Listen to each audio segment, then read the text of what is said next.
वहाँ पे भारत का कोई इन्फ्लुएंस ही नहीं है। अगर हुँ। पनामा कैनाल के अंदर हम इंफ्रास्ट्रक्चर डेवलपमेंट में आ जाते हैं, तो वहाँ पर हम चाइनीज़ इन्फ्लुएंस को काउंटर कर सकते हैं। आपको मैंने एक और एक चीज़ बताया था कि जो रेयर अर्थ मिनरल्स है, अर्जेंटीना के, ब्राज़ील के, चिली के लिथियम डिपॉज़िट्स है, हम उधर से उनको परचेज़ करके हम यहाँ पे लेके आके उसको रिफ़ाइन भी कर सकते हैं।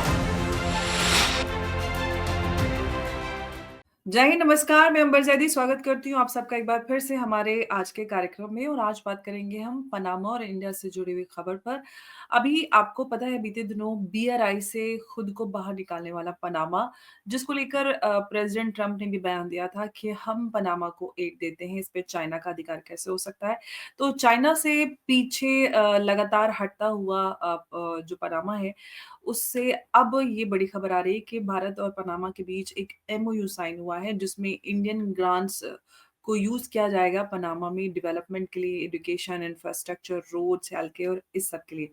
तो ये बड़ी खबर है और इस पर हम चर्चा करेंगे। हमारे साथ मौजूद हैं उमेश अग्रवाल जी, जिनसे इसको डिटेल में समझने की कोशिश करेंगे। बहुत-बहुत स्वागत है आपका उमेश जी। जय हिंद, नमस्कार।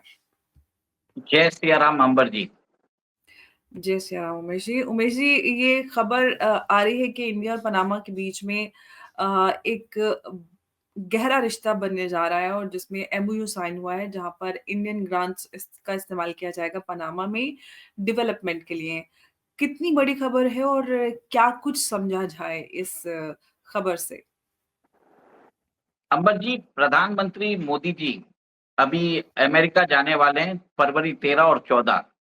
देखिए, उनके जाने से 1 हफ्ते पहले ठीक ये खबर आई है कि पनामा के फॉरेन मिनिस्टर और इंडियन एम्बेसडर के बीच में एक करार साइन हुआ है, जिसके अंदर India will develop infrastructure facilities in Panama और उसके अलावा वो वहाँ पे जो एजुकेशन है, हेल्थ केयर सेक्टर है, रोड्स है, उसके अंदर भी इन्वेस्ट करेगा। आपको मालूम है कि थोड़े दिन पहले चाइना का जो बीआरआई प्रोजेक्ट है उधर से पनामा ने अपने आप को हटा लिया। जो सेक्रेटरी ऑफ स्टेट है अमेरिका के मार्को रूबियो ही had travelled to Panama in his first overseas visit. उन्होंने उधर जाके पनामा के प्रेसिडेंट को समझाया और वो समझ भी गए, जल्दी समझ गए और इमीडिएटली उन्होंने बोला कि हम चाइनीज बीआरआई प्रोजेक्ट से बाहर निकलते हैं। अमेरिका बोल रहा है कि ये जो पनामा कैनाल है, it was constructed with American funds और इसके अंदर 38,000 Americans have died for constructing this canal. और आप आज हुँ। इसके अंदर China can not run it. China का कंट्रोल नहीं हो सकता, ठीक है? और अभी आपने देखा है कि बीआरआई जो है जो लैटिन अमेरिका की, ये बहुत इंपॉर्टेंट चीज भी है। बनामा क्यों है बताता हूँ। जो ये हुँ। पैसिफिक ओशन है और अटलांटिक ओशन को कनेक्ट करता है पनामा, और उधर ही एक पनामा कैनाल है। It's very important trade route. और आपको ये मालूम होगा कि ये इम्पोर्टेंट एग्रीमेंट से भारत का प्रेजेंस स्टार्ट हो गया है as a global power to influence India trade, expand India trade in the Latin American market as well. ठीक है, लैटिन अमेरिका में आपको मालूम है कि सबसे ज्यादा उधर लिथियम मिलता है, कोबाल्ट मिलता है। वहां पे अर्जेंटीना, ब्राजील और चिली है। और भारत का प्रेजेंस बहुत ही नेग्लिजिबल था इसमें। और 2023 में एस जयशंकर गए भी थे। वहां पे जाके उन्होंने वहां पे 15,000 लोग पनामा में रहते हैं, इंडियंस। और इस ये एक बहुत बड़ी डेवलपमेंट भी है।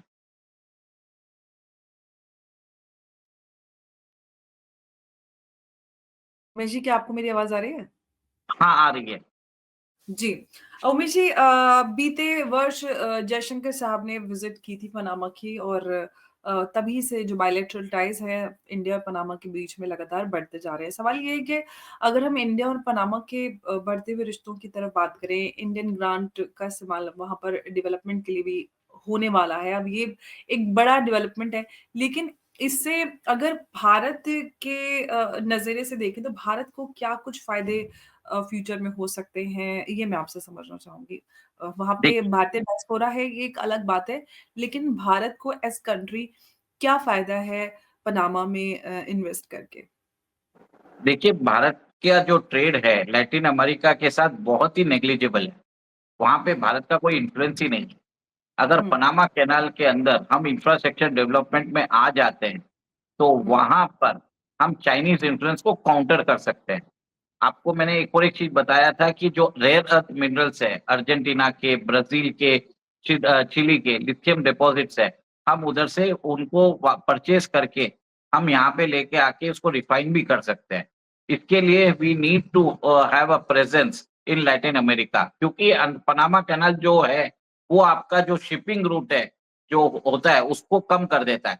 आज हुँ, ऐसा हो रहा था अंबर जी कि चाइना का 23% ट्रेड अमेरिका का वो पनामा कैनाल के थ्रू हो रहा था। पनामा वाज़ अ कंट्री जो पहले ताइवान को सपोर्ट करता था और 2017 में it was the first nation in Latin America जो बीआरआई प्रोजेक्ट को जॉइन भी किया। उन्होंने ताइवान को डी-रिकॉग्नाइज़ कर दिया और वो वन चाइना पॉलिसी में बिलीव करने लग गए, ठीक है? हुँ, और अमेरिका कहीं न कहीं उसको लग रहा था कि पैसे मेरे लगे हैं, सिक्योरिटी मेरी थ्रेट पे आ जाएगी और चाइना क्या कर रहा था वहाँ पे 4 टर्मिनल बना रहा था, पनामा कैनाल के आस-पास। वहाँ पे वो कन्फ्यूशियस इंस्टीट्यूट लगा रहा था। चाइना पनामा के अंदर एक तरह से अपना सॉफ्ट पावर प्रोजेक्शंस कर रहा था। वहाँ की हुँ, मीडिया ट्रेन कर रहा था, आप सोचिए। हुँ, चाइना जो अपनी मीडिया को सेंसरशिप कर रहा था, वो पनामा की मीडिया को ट्रेन कर रहा था कि कैसे रिपोर्टिंग करे, ताकि वो चाइनीज़ नैरेटिव, चाइनीज़ प्रोपेगेंडा को बढ़ाया जाए। अमेरिका को लगा कि ये उसके सिक्योरिटी के लिए थ्रेट है, because right it's in the American backyard. तो कहीं न कहीं फर्स्ट काम आपने यही देखा कि ट्रम्प क्या कर रहे हैं, अपने बॉर्डर्स को सिक्योर कर रहे हैं। जैसे उन्होंने मेक्सिको के साथ किया, क कनाडा के साथ किया, ठीक है? और जैसे ही उन्होंने पनामा के साथ किया और पनामा के अंदर उनको एक ही कंट्री पे उनको भरोसा है और वो है हुँ, इंडिया। तो एक तरह से आप देख सकते हैं कि अदानी शायद नेक्स्ट उनका वेंचर शायद पनामा में ही हो जाए और एक बहुत ही बढ़िया डील होगी। ये मेरा मानना है, ये अभी तक ऑफ़िशियल नहीं है, पर जनरली आपने देखा है कि कहीं भी पोर्ट डेवलपमेंट आता है, भले हाइफा पोर्ट हो या कहीं भी कोलंबो पोर्ट हो, फिर इंडोनेशिया का सबांग पोर्ट हो, कहीं भी होता है तो इंडिया की कंपनी जो करती है वो अदानी पोर्ट्स ही करती है। तो मोस्ट हुँ, प्रोबेबली मुझे लगता है इस करार के बाद अदानी पोर्ट्स को इस क पनामा के अंदर भी कहीं न कहीं उनको हुँ, एक तरह से एंट्री मिल जाएगी और ये बहुत ही अच्छा है इंडिया के लिए भी और यूएस के लिए भी। और एक चीज़ है, इंडिया और जैसे ही उधर डेवलपमेंट चालू करेगा, पीपल टू पीपल रिलेशनशिप बढ़ेगा। वहाँ की जो डायस्पोरा है और हमारे बीच में ये जो डिस्कनेक्ट हो गया था, वो ब्रिज हो जाएगा। थर्ड, हमारा ट्रेड उधर की डायस्पोरा के साथ बढ़ेगा। फोर्थ, चाइनीज़ इन्फ्लुएंस को हम कंट्रोल कर पाएँगे। फिफ्थ, हुँ। हम अपने जो रेयर अर्थ मिनरल्स है, उसको हम इम्पोर्ट कर पाएँगे। अमेरिका के साथ हमारे संबंध बढ़ेंगे और एक तरह से भारत एक महाशक्ति के हिसाब से बढ़ के उभरेगा। ये मेरा मानना है। बिल्कुल और नज़र आता है क्योंकि जिस तरह से पनामा और भारत के बीच रिश्ते बढ़ रहे हैं, जयशंकर साहब ने विज़िट की थी पिछले वर्ष और ये सवाल बहुत सारे लोगों ने किया भी कि आखिर पनामा भारत के लिए इतना इम्पोर्टेंट क्यों है? उसको आपने समझाया भी और आगे क्या कुछ और अगर हम वैसे भी सॉफ्ट पावर की बात करें या फिर एक ग्लोबल इन्फ्लुएंस की बात करें, चाइना के इन्फ्लुएंस को काउंटर करने की बात करें, कई सारे रीज़न्स यहाँ पर समझ में आते हैं और ख़ास तौर से अगर भारत और अमेरिका की बात करें क्योंकि भारत वहाँ पर जा रहा है एड दे रहा है, इंफ्रास्ट्रक्चर डेवलपमेंट में आगे आ रहा है, तो ऐसे में कहीं न कहीं अमेरिका भी एक सिक्योर्ड महसूस करेगा क्योंकि उसको भारत पे भरोसा है क्योंकि भारत की वो न्यू इम्पेरियलिज़्म की पॉलिसी कभी नहीं रही है कि हम कहीं किसी को कब्ज़ा लेंगे, हथिया लेंगे, किसी की ज़मीन पे अपना झंडा गाड़ देंगे। जी, उमेश जी कुछ कहना चाह रहे हैं? देखिए 2016 में जब डोनाल्ड ट्रंप आए थे, पहले टाइम राष्ट्रपति बने थे, तब उन्होंने एशिया पैसिफिक को इंडो पैसिफिक कर दिया था, ठीक है? ओबामा रेजिम ने अ, इंडिया का वो जो महत्व है, वो हटा दिया था। उन्होंने इंडो पैसिफिक नहीं बोलते थे, एशिया पैसिफिक बोलते थे। तो इंडो पैसिफिक करने वाले डोनाल्ड ट्रंप ही थे। उनको मालूम था कि चाइना एक बहुत बड़ा थ्रेट है, तो उन्होंने क्वाड जो सिक्योरिटी डायलॉग है, उसको इनिशिएट किया। और हुँ, आपको मालूम है अभी वो इंडो पैसिफिक इकोनॉमिक फ्रेमवर्क को वापस एक्टिवेट कर रहे हैं, एडिशनल सप्लाई चेन्स बना रहे हैं। तो एक हुँ, तरह से ट्रेड रूट्स को सिक्योर करना ज़रूरी है, मैरीटाइम रूट्स को सिक्योर करना ज़रूरी है, क्योंकि चाइना पागल नहीं है। आप वो इतने बड़े वो शिप्स बना रहा है। भारत भी हुँ, इस प्रकार पे अब चालू हुआ है और उसको हुँ। सपोर्ट कर रहा है यूएस। तो अमर जी, मेरा ये मानना है, this is a very interesting development. It is in favour of India, it is in favour of America, it is good for our country as well. और ट्रम्प के और मोदी जी के विजिट से पहले ये जो करार हुआ, एक तरह से लैंडमार्क अग्रीमेंट है। इसमें बताता है कि कितना बड़ा ट्रस्ट है भारत और अमेरिका के बीच में। भारत के अंदर कुछ लोग, कल से मैं देख रहा हूँ, जो 104 लोग जो वापस डिपोर्ट हुए, उसका मजाक बना के रखा है कि वो बता रहे हैं कि मोदी जी और ट्रम्प की फ्रेंडशिप का क्या हुआ।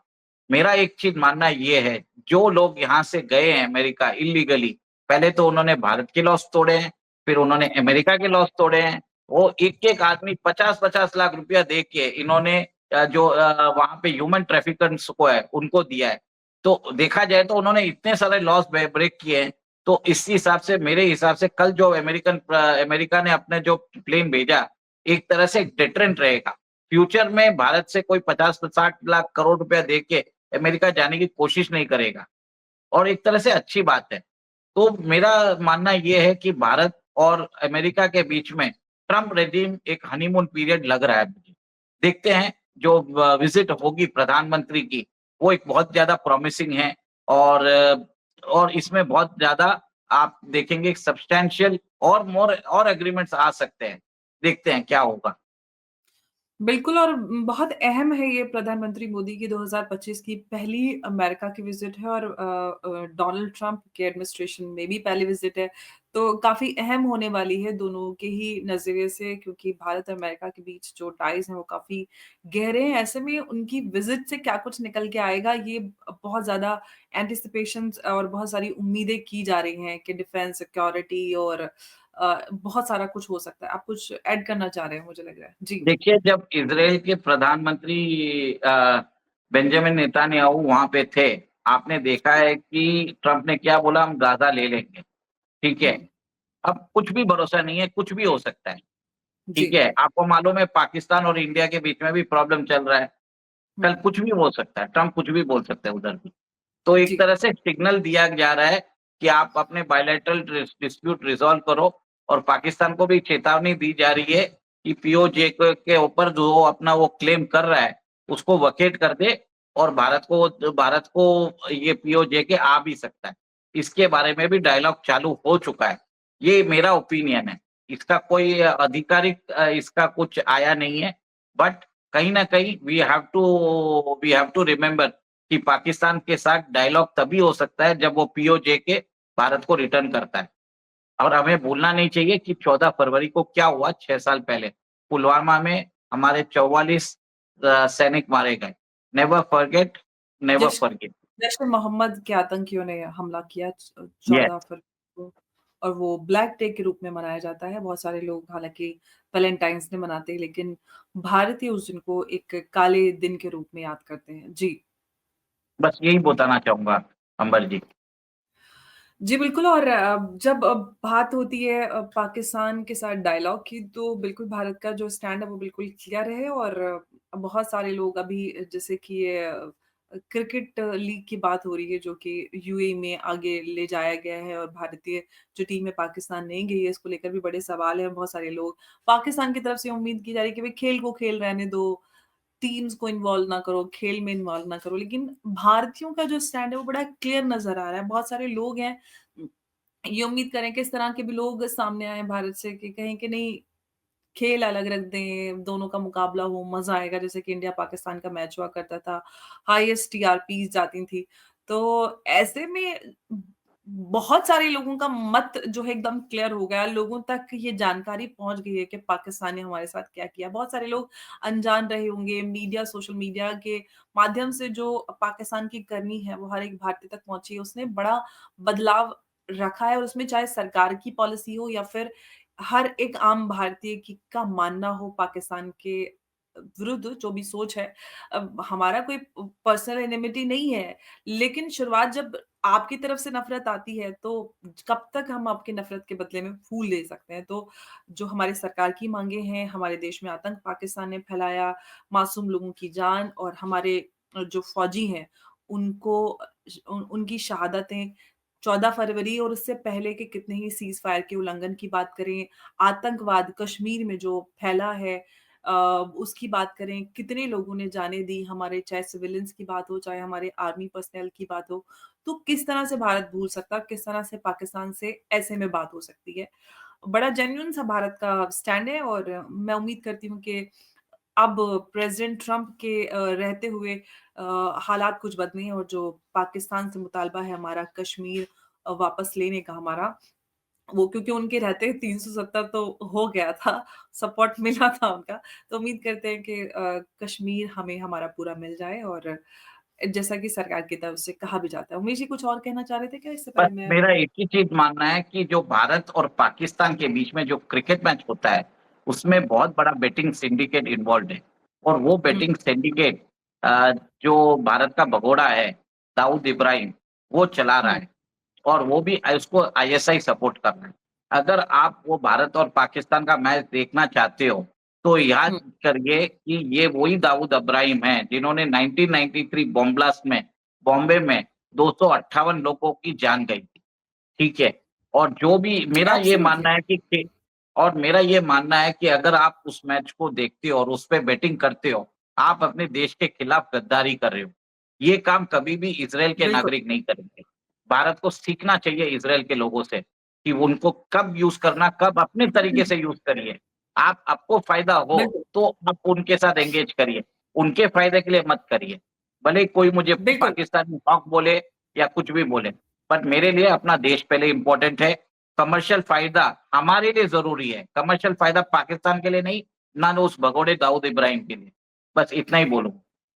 बिल्कुल और सबसे पहले हमारे लिए हमारा देश है, बाकी सारी चीज़ें बाद में हैं।